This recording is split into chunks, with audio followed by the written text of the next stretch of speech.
Conexionistas, bienvenidos, bienvenidas. Un capítulo más de nuestra serie de cultura política y pues entre rumores, dimes y diretes, fake news y demás, arrancamos ahora porque justo cuando estamos haciendo esto se nos viene la noticia de que había fallecido el Papa emérito y pues resulta que no. Edgar, ¿cómo estás? Amigas, amigos de Conexionistas, gracias por acompañarnos.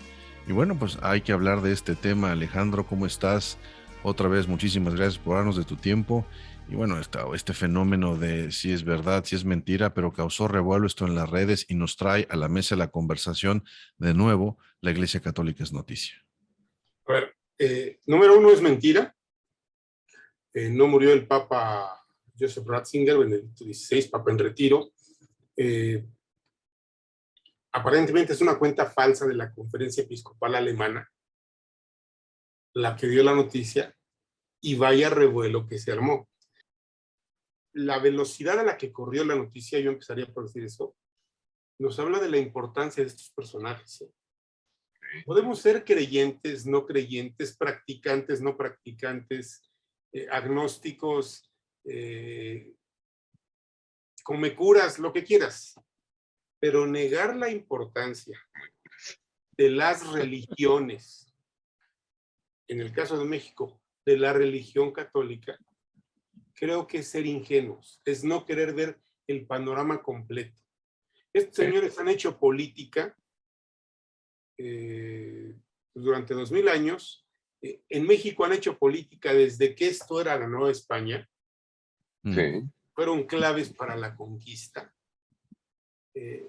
Fueron claves para la conformación de la colonia, para los 300 años de colonia, y luego para la independencia de México también, y para la conformación con claroscuros, todos los que ustedes quieran. Si quieren más oscuros que claros, no tengo problema con eso, de lo que es el México actual, de lo que fue el México del siglo XIX, de lo que fue el México del siglo XX, y van a seguir siendo claves para la conformación de lo que es el México del siglo XXI, de lo que va a ser el México del siglo XXI, a diferentes niveles.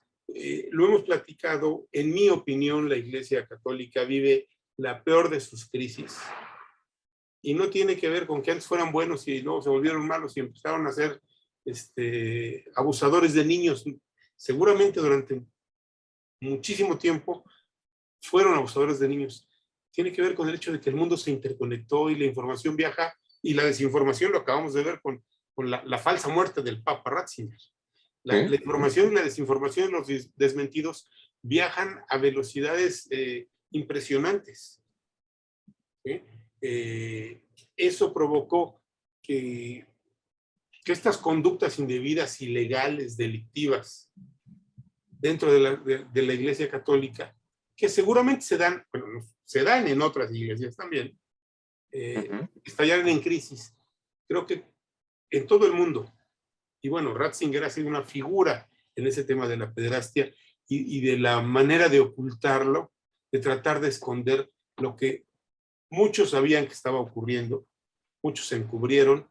Fue una figura clave en esto.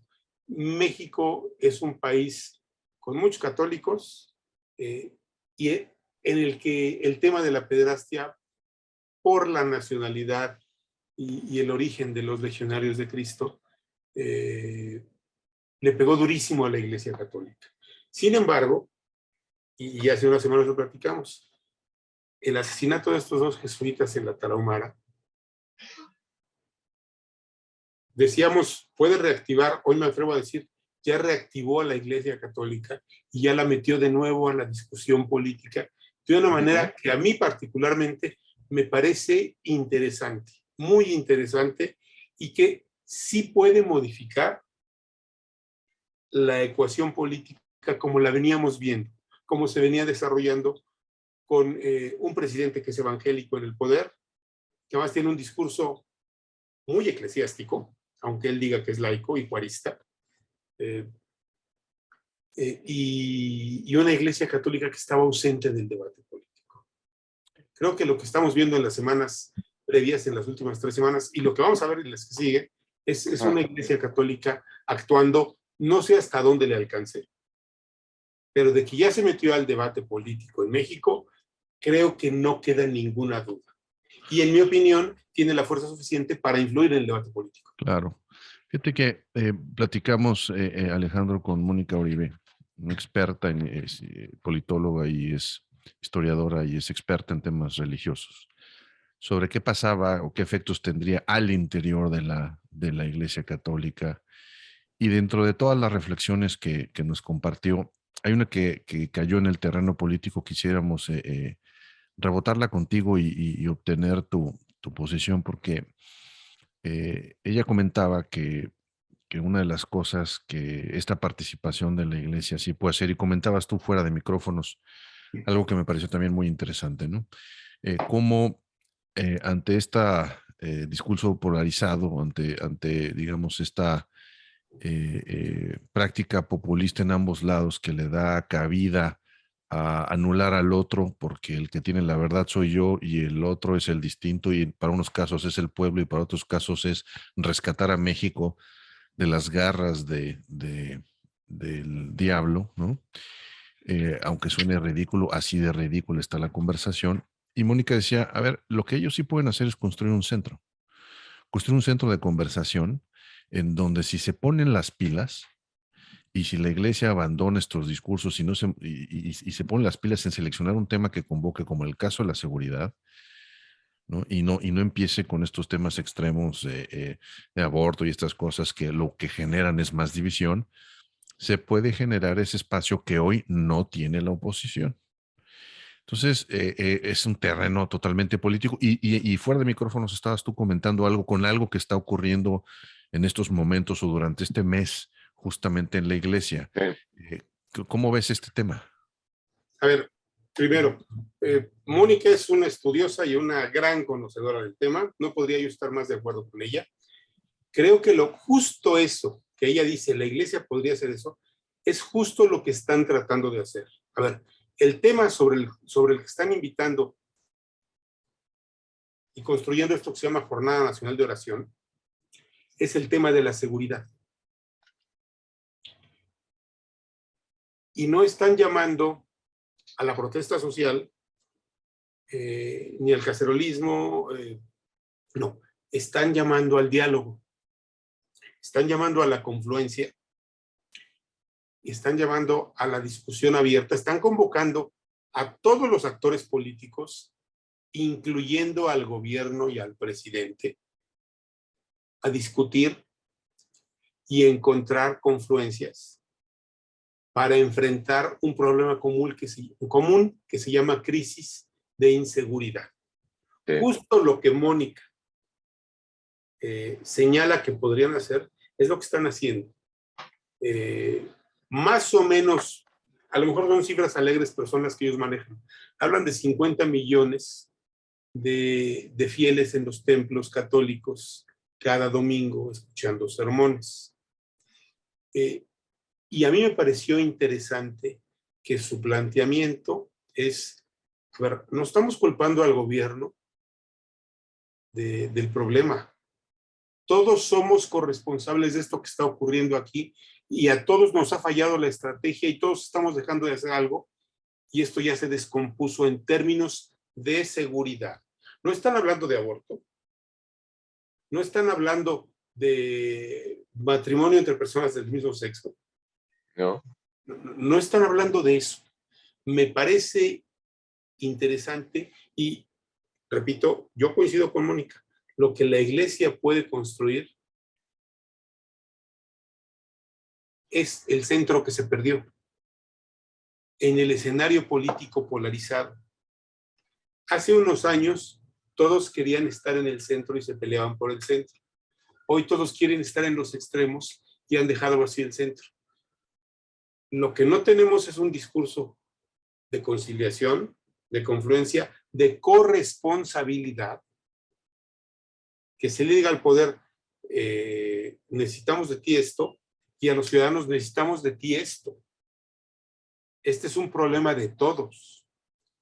¿Qué más? Este es el país de todos. Hoy lo que abunda es el discurso de si no te gusta, ¿por qué no te vas a vivir a otro lado? ¿Y por qué no se van a vivir a Cuba si les gusta tanto Cuba? ¿Y por qué no se van a vivir? A ver, es el intercambio de estupideces. Esas son las posiciones que están privando en la política de hoy. ¿Sí? Desde los sectores gubernamentales hasta los sectores de la oposición, ¿no? Lo que no hay es el centro, lo que no hay el ánimo de discutir, no hay el ánimo de conciliar. Ahí la iglesia puede jugar un papel importante, porque insisto, a ver, más allá de todos los problemas que viene arrastrando, que son reales, siguen teniendo una posición importante. La religión juega un papel muy importante en todas las sociedades, incluso en las sociedades modernas. Sí. Entonces, eso, vamos, claro que ha cambiado, pero no ha desaparecido.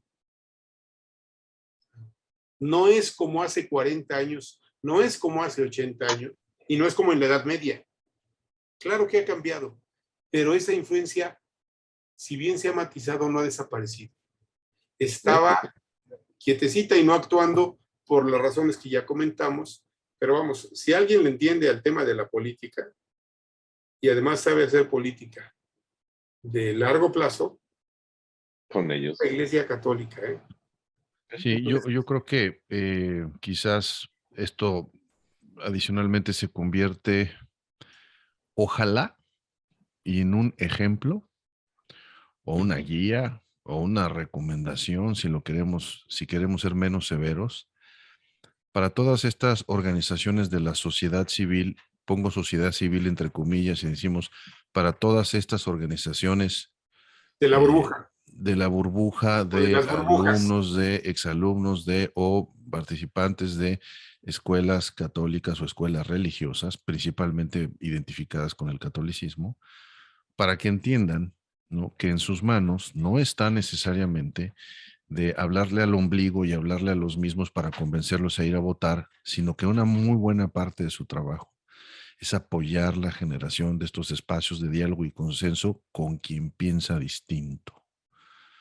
Encontrar las coincidencias. Ese es un tema que se les escapa y que si se sienten criticados se molestan, ¿no? Y como todo, ¿no?, responden con calificativos, etcétera. Pero me parece que es una muy buena señal y esto que comentas sobre la reflexión, yo francamente espero que se mantengan en ese tema porque, y aquí tenemos la gran dirección de Estados Unidos, en el momento que toquen estos temas que son muy importantes para este sector más radical, ¿no?, de la parte conservadora religiosa del catolicismo, como el tema del aborto, todo se echa a perder.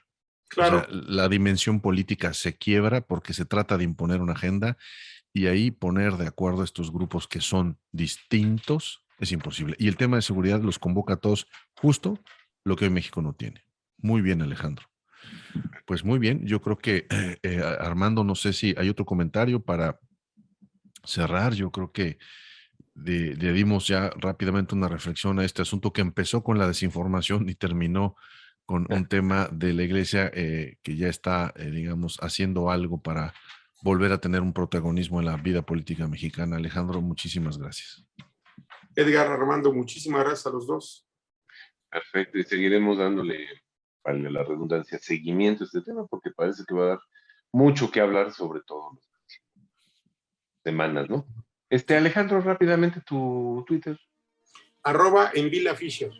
Magnífico. Y a nosotros nos encuentran en Conexionistas MX, en Twitter y en Facebook. Nuestro canal de YouTube es Conexionistas México y en Spotify somos Conexionistas. La música es de Alejandro Saborit en YouTube y el diseño de Reynoso ya lo encuentran en Facebook. No se les olvide dar me gusta a este video y suscribirse a nuestro canal de YouTube. Nosotros somos Conexión.